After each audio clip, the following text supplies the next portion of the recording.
What if the very bedrock of American foreign policy is being reshaped right now, and the answers lie somewhere cold? A strategic crossroads. It's a huge question. Get ready, because we're diving deep into one of the most anticipated geopolitical events of 2025, the upcoming meeting between President Donald Trump and Russian President Vladimir Putin. Yeah, that's set for August 15th. Right, at Joint Base Elmendorf-Richardson in Anchorage, Alaska. And that location, wow, it's really steeped in history, isn't it? Absolutely. I mean, it was absolutely crucial for countering the Soviet Union during the Cold War. Yeah. So the symbolism of this meeting happening there, it's pretty striking. It certainly is. And look, this isn't just some, ceremonial handshake. No. Reports are already flying, What? claiming President Trump is reportedly offering Putin natural resources off Alaska. Mm-hmm. And that's sparking, fury from critics. We're hearing it from different sides. Yeah, that's a big claim. Meanwhile, you've got Ukrainian President Zelensky. He's worried, says Putin is definitely not preparing for a ceasefire. He thinks Putin benefits hugely from this meeting. Exactly. And all this is happening while a Russian and Chinese naval flotilla is approaching Alaska. Right, prompting the U.S. to send out a warship. It's tense. This one meeting, it just pulls together so many threads, doesn't it? American foreign policy, global competition. Even old intelligence operations, potentially. It's packed with layers. And that's exactly our mission for this deep dive. We're going to try and untangle this complex web of U.S.-Russian relations under President Trump. We'll look at the different ways experts are trying to make sense of his approach. Yeah, is it all about putting America first? Or are there these claims of long-standing influence, maybe even a strategic play against China? We'll connect the immediate news about Alaska to that bigger picture. Helping you grasp the core dynamics and maybe some surprising insights from the sources we've looked at. These sources really challenge traditional foreign policy thinking. Okay, so let's unpack this Alaska summit first. August 15, 2025. Trump and Putin. Joint Base Elmendorf-Richardson. You mentioned the history. Can you expand on why this place matters so much? Well, the historical context is just fascinating. This base, right, it was formed by merging an Air Force base and an Army fort. Elmendorf and Richardson. Yeah, and during the Cold War, its nickname was literally top cover for North America. Wow. Its whole job was basically spotting Soviet bombers or missiles coming over the pole. So for these two leaders from these two historic rivals to meet there, it's an incredibly potent visual, right? Like the past and present colliding right on that tarmac. Definitely. And it's not just the location making waves. These reports, reportedly offering Putin natural resources off Alaska. Adam Kinzinger, former GOP rep, he voiced fury. Yeah, he put out there, let's see Republicans defend this. What does an offer like that even signal? Well, it raises huge questions, obviously, about U.S. sovereignty, resource management. What's the calculation there? And Ukraine is watching very closely. Zelensky is deeply worried. He believes Putin isn't looking for a ceasefire at all. No, he thinks Putin will benefit significantly from this meeting. And Zelensky's been clear, Kyiv will never accept a deal done behind its back. You hear similar anxieties from Europe too, right? Macron and France, others. They seem wary of this one-on-one format. Yeah, worried it might sideline their interests or Ukraine's. That's a lot of moving parts. And underpinning all this is the Arctic itself. The stakes there are just immense. Our sources point out estimates suggest it holds maybe 30% of the world's undiscovered natural gas. And 13% of the oil. Plus rare earth metals, which are critical. And Russia's been busy up there. 2 decades of military buildup, reopening old Soviet bases. Exactly. And China's in the mix, too. Declares itself a near-Arctic state. Right. They're doing joint military exercises with Russia. Logistical cooperation. It's what experts are calling a multipolar security challenge. Meaning, it's not just one adversary anymore. It's multiple power centers, sometimes working together, sometimes not. It makes the U.S. response much more complicated. It's a real global power play right there on Alaska's doorstep. And the military side is immediate. You mentioned the Russian and Chinese ships approaching Alaska. Yeah, and the U.S. sending a warship in response. Yeah. The Coast Guard's actively patrolling, too. They're signaling readiness. And, it's interesting, this focus on resources, it connects back. Remember the U.S.-Ukraine summit back in February 2025? Vaguely, yeah. Yeah, in Washington. Reports then suggested President Trump's public criticism and even his body language caused confusion, Okay. and it led to postponing a crucial agreement about Ukraine's rare mineral resources. So there's maybe a pattern here. Resources keep popping up in these high-level talks. It seems to suggest that resource considerations are a pretty significant factor, maybe even central to his foreign policy calculus. Okay. So with this huge summit looming, all this history, resources, geopolitics, how do we understand the why behind President Trump's approach? Well, one main lens is, of course, the America First doctrine. Right. And that's not just a catchphrase. It signifies a real shift, doesn't it? Absolutely. It's foundational. This perspective, it drives so much of his foreign policy. It means prioritizing U.S. national interests, period. So that translates into things like trade protectionism. Skepticism about globalization, yeah. And a reluctance for military interventions unless there's a very direct U.S. benefit. Every decision judged by how does this help America first? Precisely. And this has deep roots in the whole Make America Great Again, the Meiji movement. Right. The idea there is that the U.S. somehow lost its superpower status. Due to things like immigration, globalization, look at the numbers. Unauthorized immigrants went from maybe 3.5 million in 1990 to around 11 million by late 2022. And lawful immigrants. About 36.9 million over that same kind of period. From the Meiji viewpoint, these trends are seen as diluting national focus, national strength. Trump himself said, "We have rejected globalism and embraced patriotism." Exactly. So from this America First perspective, how do they view the war in Ukraine? They tend to see it as an avoidable tragedy. Avoidable how? Well, the argument is that it resulted from, quote, incompetence by the Biden administration. Proponents say Trump's peace through strength approach actually kept Putin in check during his first term. Unlike previous administrations, they'd argue. Right.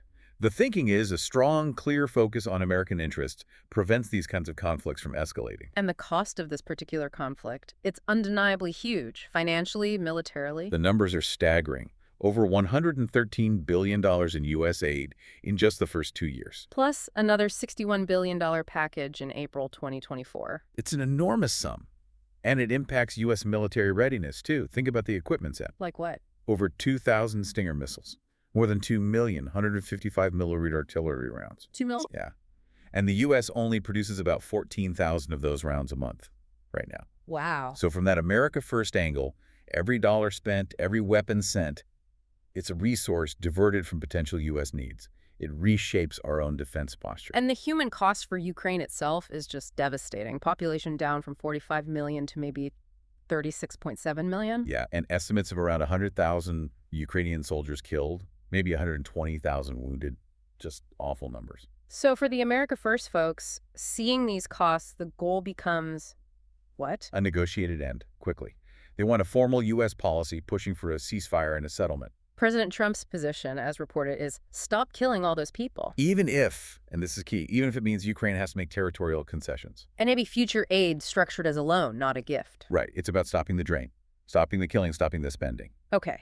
But then there's this other way of looking at it, this persistent theory, some call it a conspiracy theory, about alleged Russian influence over President Trump. This is the second major hypothesis we found in the sources, yes. It suggests a long-standing, possibly cultivated relationship between Trump and Russian intelligence. Cultivated? How far back are we talking? Some sources trace alleged connections way back to 1977 through his first wife, Ivana. Her father reportedly had ties to the Czech Secret Service, the STB. Which worked with the KGB. Exactly. And there are some really striking claims, like in Craig Unger's book, American Compromat, suggesting Trump was seen as a potential asset for decades, even given a supposed code name, Krasnov. A code name? Wow. And the idea was to exploit personality traits. That's the allegation. Sources claim that during his 1987 Moscow visit, Russian intelligence studied him. What did they supposedly find? They reportedly identified things like cognitive impairment, psychological problems, and the need of constant praise. And the plan was? To fuel his megalomania, as one source puts it, encourage a political career they might influence. That's quite a claim. And this theory obviously connects to the 2016 election. It does. Robert Mueller's investigation looked into Russian interference. His report in March 2019. It didn't establish a criminal conspiracy between the campaign and Russia. But But it also explicitly stated it did not exonerate him. And we know the DNC was hacked by Russians in 2016, and materials were released. And this theory points to people around Trump too, right? Their alleged Russian ties. Yes, sources highlight a pattern. Jared Kushner meeting the head of a Russian state bank. Donald Trump Jr. taking that meeting about Hillary Clinton info. Campaign manager Paul Manafort's ties to a figure linked to Russian intelligence. Carter Page, the foreign policy advisor, his links to Gazprom. Wilbur Ross, Commerce Secretary, being a top shareholder in the Bank of Cyprus, known for Russian money. It's a list of connections that proponents of this theory find deeply concerning. Plus, you have this Steele dossier allegations about compromising material. Right, though those remain largely unverified. But there were also concerns raised about Trump reportedly trying to obstruct investigations, firing officials like Michael Atkinson, who handled the whistleblower report related to Ukraine. So it paints a very different picture. Less about policy, more about potential leverage or influence. A much more alarming picture, if true. Oh, okay, so let's try to connect these dots. We have the Alaska Summit, the America First explanation, these serious allegations of Russian influence. What does it all mean for the world order? Oh, one thing that stands out is how different Trump's approach seems compared to traditional foreign policy. Oh, so. You have this perceived friendliness towards Russia, while at the same time, sources describe a total confrontation with China. Plus, tensions with traditional allies in the Middle East. Remember the talk about buying Greenland from Denmark? Exactly. It's a foreign policy that often seems contradictory or at least breaks from established norms. Which leads to that third idea, doesn't it? The one source is often called the weakest hypothesis. That maybe the outreach to Russia is actually a clever strategic play against China. Ah, the sort of Nixon goes to China in reverse idea. Right. Trying to peel Russia away from Beijing. Kind of. Like Nixon and Kissinger used China to balance the Soviets in the 70s. But connecting that to the bigger picture, most sources we looked at are skeptical this could work. Why not? Because the Russia-China relationship seems really deep now. Strategically, economically, they're united by opposition to what they see as Western dominance. Their trade and cooperation have grown hugely since 2000. Exactly. Experts think it would be incredibly difficult for the U.S. to break that partnership apart, especially quickly. The bond just looks too strong. So, regardless of which theory you lean towards America first, Russian influence or the China gambit, one word keeps coming up about President Trump. Unpredictable. Yeah. Sources describe him consistently that way. Now, some argue that's actually a strength. Oh. That unpredictability keeps adversaries off balance, makes them more cautious, deters them. But the flip side is that it could lead to huge miscalculations, create global instability precisely because nobody knows what's coming next. It also raises questions inside the U.S., particularly within the Republican Party. You see a real split there, don't you? Definitely. Some Reagan-era Republicans are reportedly dismayed.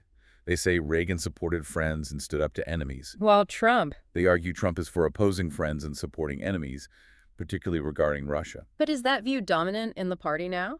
Well, look at the polling on Ukraine. 84% of Democrats have a favorable view. Only 54% of Republicans do. That's a big gap. And most Republican lawmakers seem to be backing President Trump's approach now. It really signals a major shift within the party's foreign policy thinking. Wow. Okay, we have covered a lot of ground today. A really complex landscape of international relations. Yeah, we looked at how President Trump's approach to Russia, whether you see it through the America First lens or these persistent allegations of deeper ties, how it's fundamentally reshaping U.S. foreign policy. And this upcoming Alaska summit, it just crystallizes all of it, doesn't it? The Arctic strategic importance, the resources. The huge human and financial costs of the Ukraine war. And this whole intricate web of global power plays, it really is a fascinating and critical moment. This deep dive into the sources just shows how dynamic that geopolitical chessboard is right now. So here's a thought to leave you with. Okay. As these global powers converge there in the Arctic, each with their own motives, their own historical baggage, what new realities might actually emerge for international stability? And maybe more profoundly, what role are those unseen forces, diplomacy, economics, maybe even historical intelligence, truly playing in the decisions that shape all of our world? Something to watch as the pieces move next.